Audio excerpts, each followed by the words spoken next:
little birdies. I suppose they miss poor Mr. Paulson. I'll lay them in his room. Well, let's see about this letter now. Dear Walter, I hope you don't mind my turning to you for advice, but I really don't know what to do. It's been 3 days since my boarder, Mr. Paulson, passed away, and I still haven't told the police what the man said to me. I just can't bring myself to get mixed up in anything like this. Dear, what's the use of writing Walter? He'll probably think I've dreamed it all up. No, I'll just forget it. Only how do you forget such a thing? Those names, I keep hearing them. Richardson, Lindell. Lindell is innocent. Oh, dear God, what if it's all true? If Mr. Paulson actually murdered this Richardson and Lindell is innocent? Only, well, who are they? I wonder if a telephone book, well, why not? Let's see. Richard, all right. C-H-A-R-S. Yes, here it is. Oh, Lord, there's dozens of them. Well, I'll try Lindell. That wouldn't be as common, I don't suppose. Yes, here it is. There's only about half a dozen, then. Oh, my heavens. Lindell and Richardson. Both names together. Lindell and Richardson Investments. 9 Concourse 4153132. I wonder if... Well, maybe it's the only way to be sure.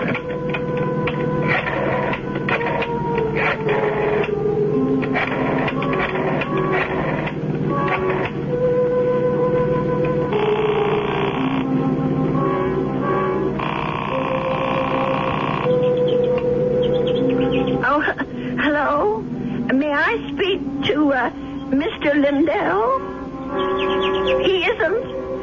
Well, then what about Mr. Richardson? Oh, I see. Well, is there someone there I can speak to? Yes, please. Thank you. Hello. This is Mr. Chelton. May I be of service?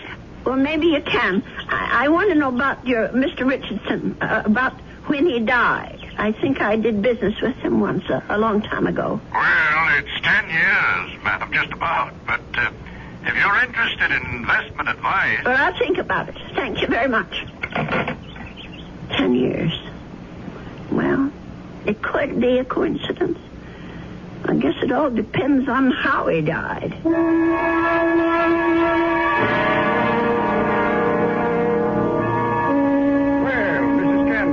Come in. Have a seat. Thank you. Well, now, how can we be of help to you? Well, I didn't come here to get help, Mr. Shelton. I came to help you, as a matter of fact. Or rather, somebody you know. Who would that be? Mr. John Lindell, the man who was supposed to have murdered Mr. Richardson. I'm afraid I'm not following you. Well, it took me all week to find out what happened to those two men, and finally I found the story in the old newspaper room down at the library about Mr. Lindell being indicted for killing his partner. But I'm sure you know the whole story a lot better than I do. Well, of course I know the story, but that was quite a long time ago, Mrs. Canby. 10 years doesn't seem so long when you're my age. Anyway, the point is that I can help your Mr. Lindell, only I can't do it alone. Did you know John Lindell? No, I didn't. Nor Mr. Richardson, for that matter. The man I knew was named Paulson. Who? I rented a room to Mr. Paulson, and he died about 8 days ago of pneumonia. I was there when it happened. Well, that's unfortunate, but... Before he died, Mr. Paulson told me something about Mr. Richardson's murder. He said Mr. Lindell hadn't been responsible, that he, Mr. Paulson, had committed it. For money. Oh, Mrs. Canby, listen to me. It was this man Lindell that bothered him. The fact that he was in prison for something he didn't do. I thought I should tell you this, Mr. Shelton, because you knew both of these gentlemen. It said so in the newspaper. Mrs. Canby, my dear woman. What?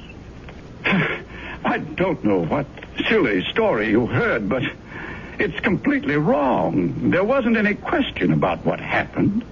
This boarder of yours, whatever his name is, merely had an obsession. Well, just the same, I thought you could follow through on this business. Yeah. Tell the police. Because if it is true, Mr. Lindell should be freed. On evidence like that? Well, I don't know anything about evidence. I'm just telling you what I heard. Well, never mind. I suppose I should have told the police myself. Oh, wait, Mrs. Canby. Let me put your mind at rest. John Lindell is no longer in prison. He isn't?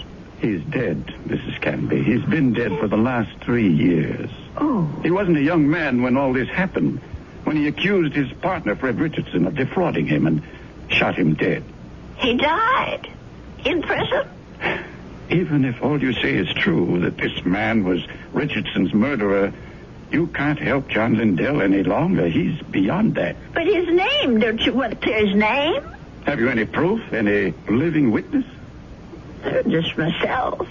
Forget it, Mrs. Canby. That's my advice to you. The old wound is healed. Don't reopen it. Oh, well, it troubles me so.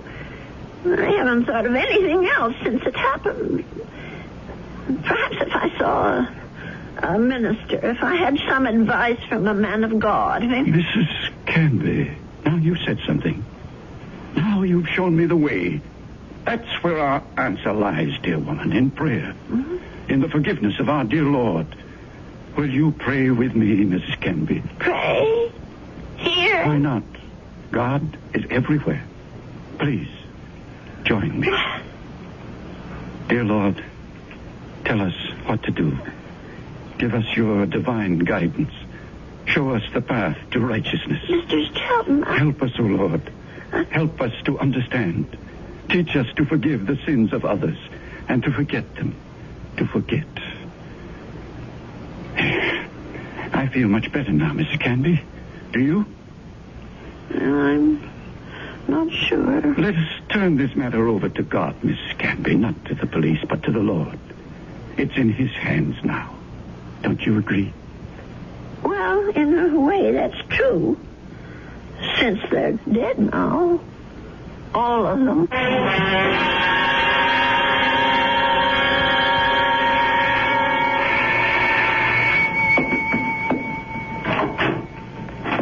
Yes? Mrs. Canby? Yes. My name's Stuart Winfield, Mrs. Canby. I understand you have a room for rent? Yes, I do. Well, I'm new in town. I just arrived from Philadelphia. I've been staying at a hotel, but I'd like something homier. Well, the room I have is $35 a week. I can't offer you any meals, but you can use the kitchen all you want. Well, that sounds good to me. Would you like to see the room? Yes, ma'am, I sure would. Well, come on in then. Thank you. By the way, how did you know I had a room for rent? I was going to place an ad this weekend. Oh, I guess someone at the hotel mentioned it. I forget just who. Say, this is a real fine old house, Mrs. Canby. Mm-hmm. I can see that I'm going to like this place. Just fine.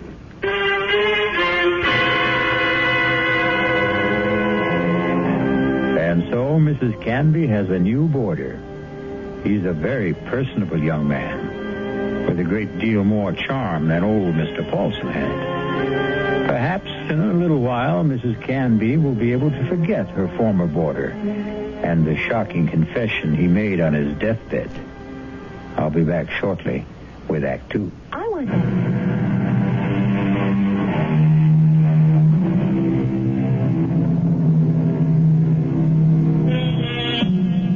Stu Winfield took no time at all to make himself at home in Ada Canby's big old house. He loved everything about his room. The fine old four-poster bed, the crazy quilt that Ada herself had sewn up 40 years ago, the lace curtains on the window. He even loved Mr. Paulson's blue parakeets. But what he really seemed to like best was Mrs. Canby herself. Just take me 2 minutes to get these clean sheets on the bed, Mr. Here, let me give you a hand. No, I can manage. I've been making this bed for almost 50 years. 50? You've lived in this house that long? Moved in here when I got married back in 1919.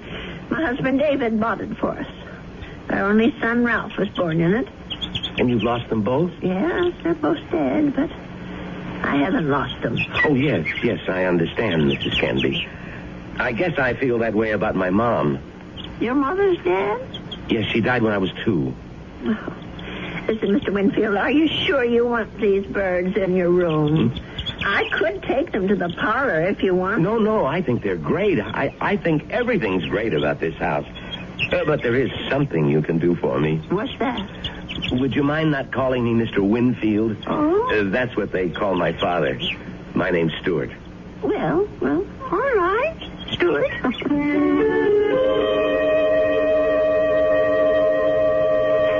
Dear Walter, I think it's about time I told you that I have a boarder in my house. Mr. Winfield is the nicest young man you could want to meet. He's a great deal friendlier than my first gentleman, Mr. Paulson, and he seems to like nothing better than to sit around evenings and talk. We talk about his home and his parents and his plans for the future. I think the poor boy misses his home and family, and I'm sort of a substitute for all that. You know, it isn't really fair, Mrs. Canby.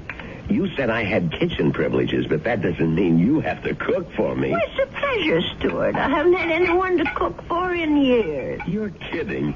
You mean to say you cook this good without practice? Oh, you're just being nice. I'm sure that stew is just plain ordinary. It's terrific, no kidding. It tastes like, well, it tastes like home, if you know what I mean. It depends on whose home you mean. Well, my mom cooks stews like this. That's what I meant. Your mom? Well, but she died when you were only 2. Oh, well, I guess I didn't mean my mom exactly. I was thinking of my Aunt Martha. I mean, she's the one who sort of took over the cooking and stuff after my mother died. And my father's sister, you know? I see. Well, that was lucky that you had someone to take her place. Yeah, that's right. Excuse me. My, Stuart, you're not coming down with anything, are you? No, I'm fine. Just a little case of the sniffles. Listen, if your room isn't warm enough, I have an extra book. No, the room's just fine. Don't worry about it. Oh, you be sure now. I know I felt a little guilty about poor Mr. Paulson when he got sick.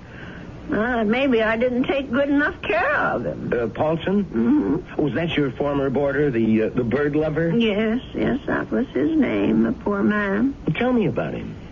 Well, I don't really know that much about him. He lived here less than 2 months. Well, what sort of a guy was he? Well, very quiet. He kept to himself. Did you say he was from South America? I don't remember if I did or not. Well, you must have said it. Yes, of course. He was American, but he'd been living in Brazil. I don't know why exactly. Although, come to think of it, maybe I do. What do you mean? Well, it just occurred to me that Brazil might be just the place for someone who came into a lot of money and wanted to leave the country. I don't understand. Is that Oh, my. I really think you are getting a cold, Stuart. I'm getting that blanket out this minute. Now, wait, Mrs. Canby. I'd rather hear about... Never mind. I don't want to take any chances. I'll be right back. Yes, Mrs. Canby. Don't take any chances.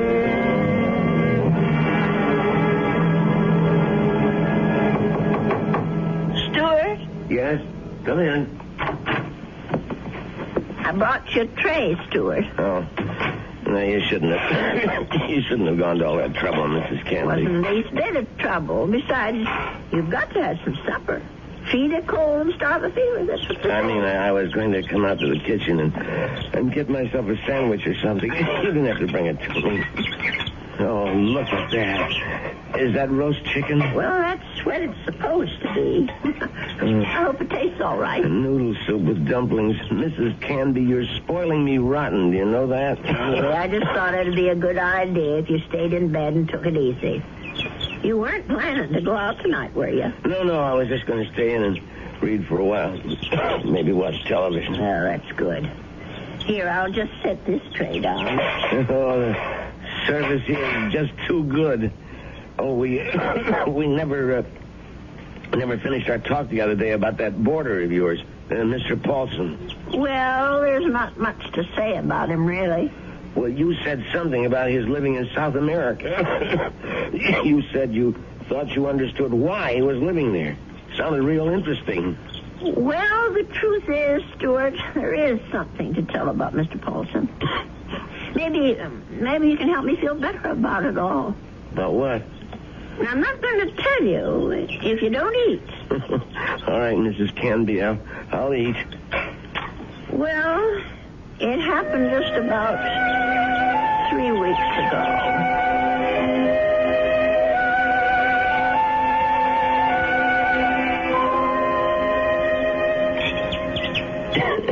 You know something, Mrs. Candy? That's about the best roast chicken I've had in years. I'm sure I spoiled your appetite with all my chatter. No, that was a really interesting story. But what do you think of it all, Stuart? No, the killer is the man who hired Mr. Paulson. Don't you see? Is it right that he should get away with it? No, wait a minute. You're jumping to conclusions. No, I'm not. Mr. Paulson told me that he was hired to do this thing. Well, maybe he was hired by Lindell. Maybe Lindell hired him, and then Paulson got cold feet, and Lindell did the shooting himself. No, I'm sure that isn't true. You see, I read the newspaper article all about it. Well, you really were thorough about this, weren't you, Mrs. Candy? You poor man. That cold's gone to your chest now, hasn't it? No, I'm all right. Stop worrying about me. Let's talk about this other problem of yours. Well, maybe I'm making it more of a problem than it should be. Maybe if I just told the police everything, I could forget it once and for all. No, I really couldn't advise that, Mrs. Candy. Well, it said in the newspaper story that the two men were partners in that investment firm. Mr. Lindell thought that his partner Richardson was cheating, taking money out of the firm, and that's why he's supposed to have shot him. Wasn't there a witness to the shooting? Why, yes, I think there was. Come to think of it, it was Mr. Shelton. That's right. Well, doesn't that wrap it up for you? Well, it would if it wasn't for Mr. Paulson. Listen, Mrs. Candy, you know how much I like you. Why, in just a few days, you're more like family to me than my Aunt Martha ever was. Well, it's nice of you to say, Stuart. And that's why I want you to listen to me about this. That's why I want you to forget about this whole foolish thing. And listen to you. You sound awful, Stuart. Just terrible. No, I'm all right. No, you're not all right. I'm going to get you some cough medicine right this minute.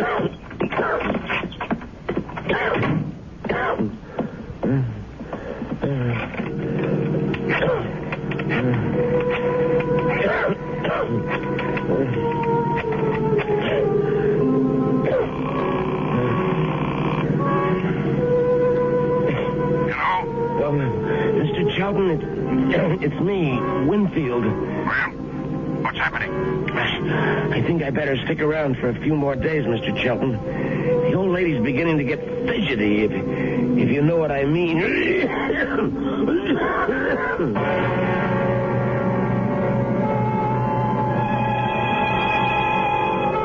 Well, something tells me that Stuart Winfield isn't such a nice young man after all. Could it be that he wasn't telling Mrs. Canby the truth about his dear mother and his Aunt Martha? Could he have not told her the truth about his plans for the future? Of course, the real issue is, what sort of plan does he have for Ada Canby's future? I'll be back shortly with Act 3. If you want to watch...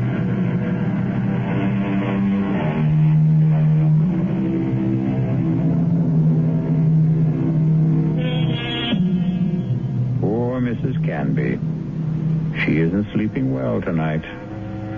But of course, Mrs. Canby has good reasons for insomnia. Her thoughts are whirling. Her boarder Stuart was right. She doesn't want the bother of going to the police. And she firmly believes in the old adage, if you don't trouble, trouble won't trouble you. But still... Oh, my. I'm just never going to get to sleep tonight. Poor Stuart. He's still coughing. I'm sure that room is just too drafty. I never should have let any boarders in until I got the windows fixed. Oh, dear, that poor boy. I'll never forget the terrible night Mr. Paulson was coughing so badly. Huh? And the way he looked, all gray and shrunken. If only I knew he was so sick. No, if only he'd never even come to this house. Mrs. Canby, I killed Richardson. I did it. Do I ever forget the sound of that man's voice? Lindell is innocent. Lindell is innocent. That poor man. All the years he spent in jail for something he didn't do. Let sleeping dogs lie, Mrs. Canby. My Aunt Martha always said, let sleeping dogs lie. Oh, if only I could get some sleep. Let us turn this matter over to God, Mrs. Canby. Not to the police. Not to the police. Not to the police. What a strange man he is, Mr. Shelton. The way he talked about God, praying at his desk. Of course, God is everywhere, but his desk. I killed Richardson. I murdered him for money. I was paid. Paid? Someone had to pay him. Mr. Paulson wasn't the only guilty one. Someone else was, too. Forget. Oh, dear Lord. Mr. Shelton. What did that newspaper article say? The chief witness against Mr. Lindell was Arnold Shelton. But how could he be a witness to something that never happened? How could he be? I'll have to tell someone. I'll have to talk to someone. Yes, I'll tell Stuart about it. In the morning.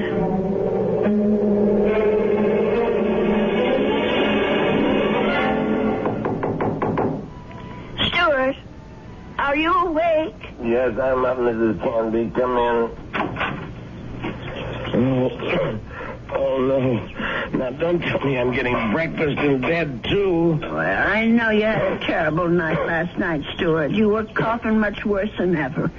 I guess that medicine wasn't very good. Sorry I kept you awake, Mrs. Canby. No, that wasn't your fault. No. Something else kept me up. What was that? Oh, my mind, I guess. Maybe I should say my conscience. Oh, that sounds serious. But it is something serious, Stuart.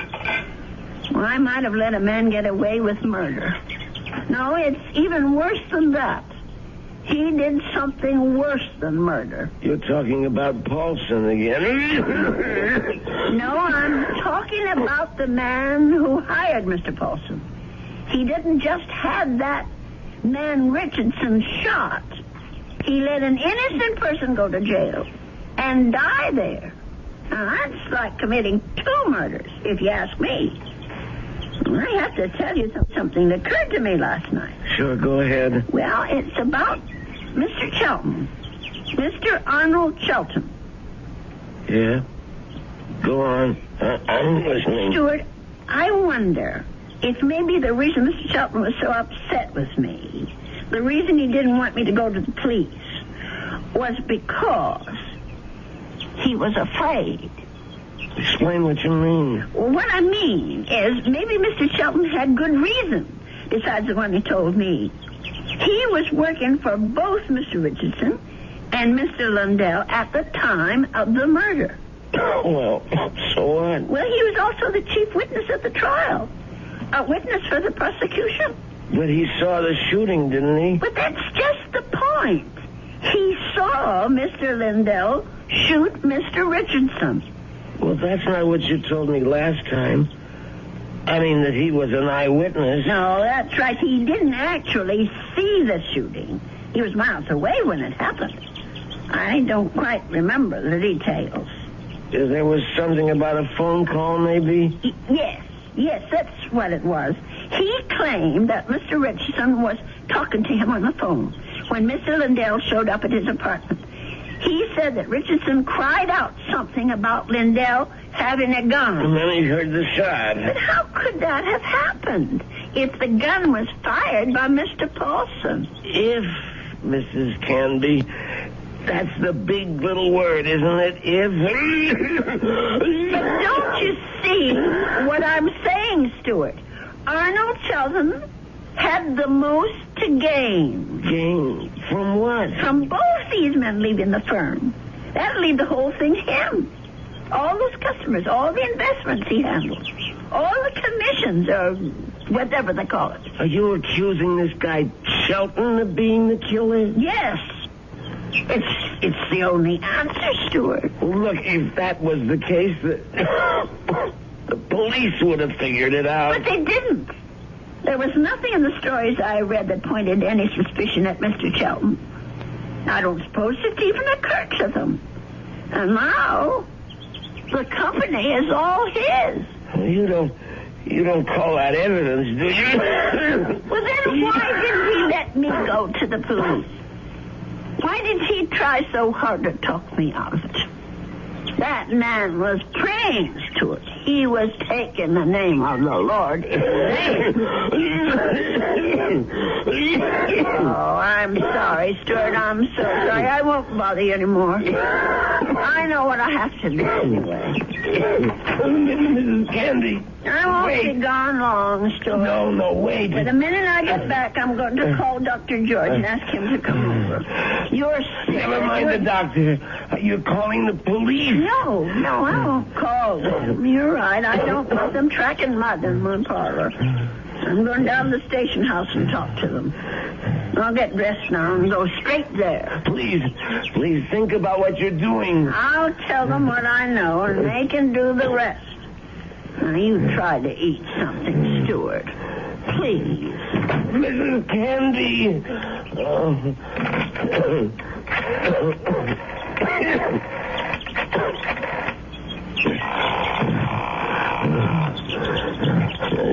Sheldon? What is this, Winfield? I told you not to call me at the office. It's an emergency. You sound terrible. What's the matter with you? I'm sick.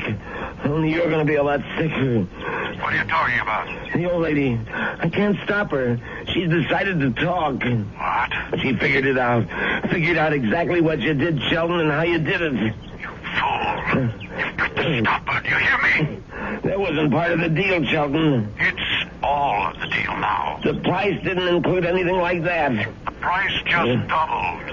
Old ladies are always having accidents. Make her have one.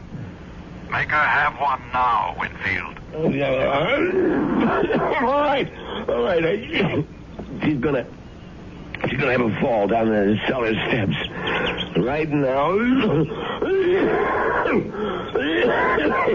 I gotta get my robe on and my slippers. I gotta hurry.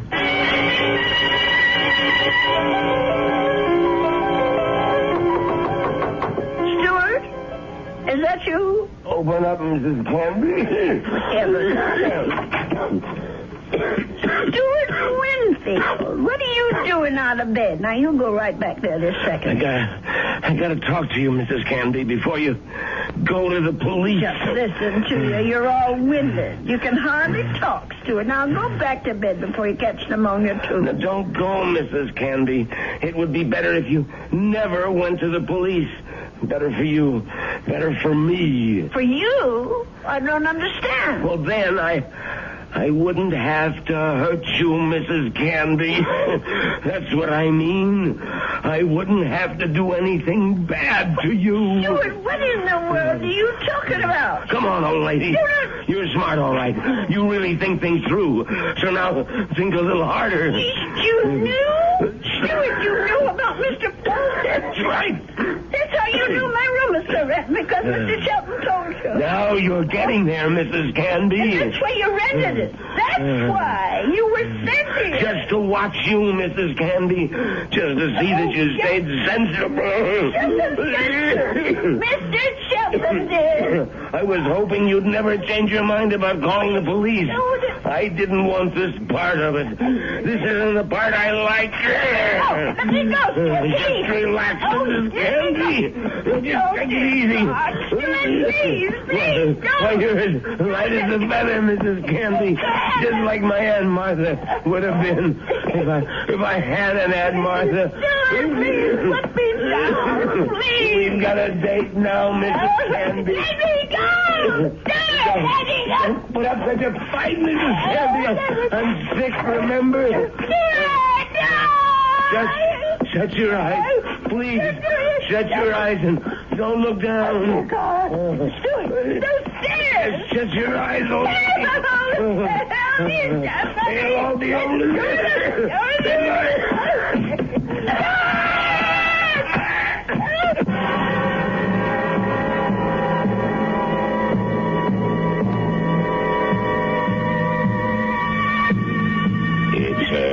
It's all right now, Ada. Just be glad that it wasn't you at the bottom of those stairs. Will he be all right, Dr. George? Now, what do you want to worry about that man for?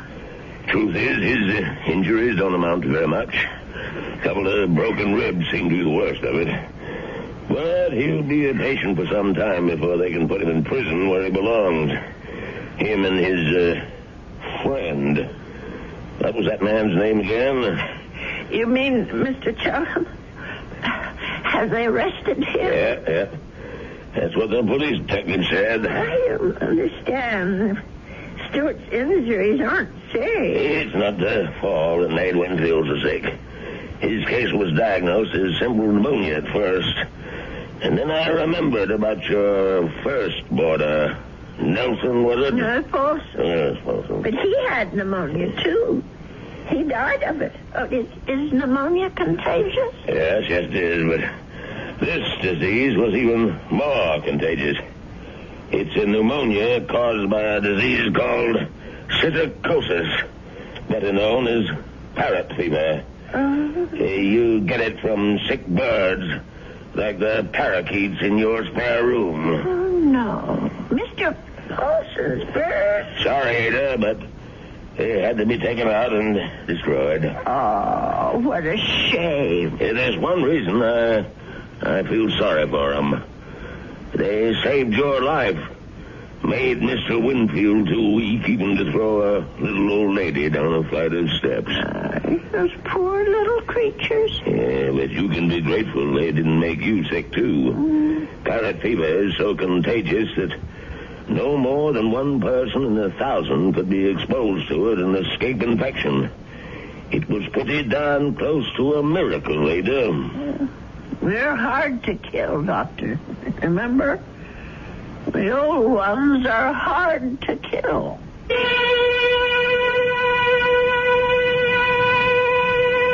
They say that people are living longer than ever before.